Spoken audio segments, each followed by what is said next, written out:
তো আজকে ধুরন্ধর 2 এর ট্রেলার চলে এসছে এবং তারপর থেকে ট্রেলারে একটা পার্টিকুলার শট নিয়ে প্রচুর কথা হচ্ছে, সেটা হচ্ছে সারা অর্জুনকে আমরা একটা পার্টিকুলার শটে হাতে পিস্তল নিয়ে দেখছি এবং তার চোখে জল রয়েছে এবং বোঝাই যাচ্ছে যে সে কিছু একটা জেনে গেছে।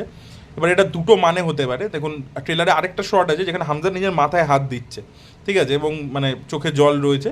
তো মাইট বি একটা হতে পারে যে সারা অর্জুন যেহেতু ওর ওয়াইফ হয়, ও জেনে গেছে হামজার ব্যাপারে যে হামজা একজন RNAW এজেন্ট এবং সে বেসিক্যালি সবাইকে একজন একজন করে মারছে, এই ব্যাপারটা জেনে গেছে হয়তো সারা অর্জুন, এবং সেই জন্য ও গান পয়েন্ট করবে হামজার দিকে। এবং যেহেতু হামজাকে নিজের আইডেন্টিটিটা লুকিয়ে রাখতেই হবে, ওর কাছে দেশ সব থেকে প্রথমে আসে, তাই জন্য হয়তো নিজের হাতে সারা অর্জুনকেও মেরে দেবে। এটা একটা পসিবিলিটি হতে পারে।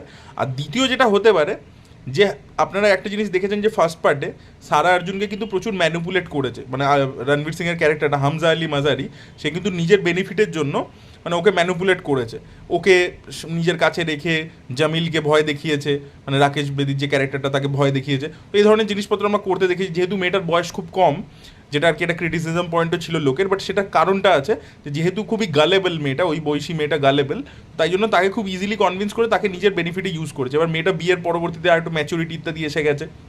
এবার সেকেন্ড পার্টে এরকমও হতে পারে, দেখুন একটা পয়েন্টের পরে যেটা হবে গল্পের মধ্যে, ফার্স্ট পার্টের শেষে আমরা কি দেখেছিলাম যে হামজার দিকে রাকেশ বেদি মানে জামিল এবং সঞ্জয় দত্তের যে ক্যারেক্টারটা চৌধুরী আসলাম, তারা দুজন কিন্তু রণবীর সিংয়ের দিকেই ছিল, তাকে সাপোর্টই করেছিল রেহমান ডাকাতকে মারতে।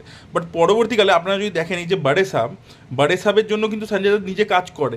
তো পরে বোঝা যাবে যে পাকিস্তানের যে যাই হোক, আলটিমেটলি সবাই কিন্তু টেরোরিজমের সাথে যুক্তই আছে, কেউই আর কি দুধ কা ধুলা নয়। তো একটা পয়েন্টের পরে কিন্তু হামজার সাথে কিন্তু চৌধুরী আসলামেরও ঝামেলা হবে, রাকেশ বেদির ক্যারেক্টারটারও ঝামেলা হবে।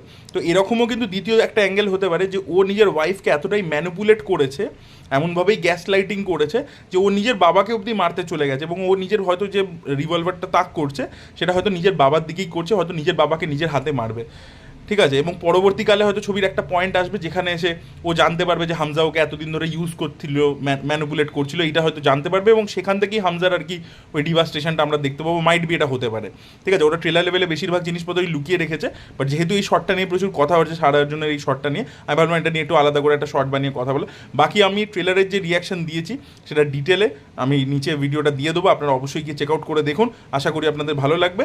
আর এরকম শর্টস আরও নিয়ে আসবো ধুরন্ধর 2 নিয়ে, এবং একটা ডিটেল ব্রেকডাউনও মানে পার্ট 2 এর যে ট্রেলার সেটা নিয়ে অবশ্যই আসবে খুব শীঘ্রই।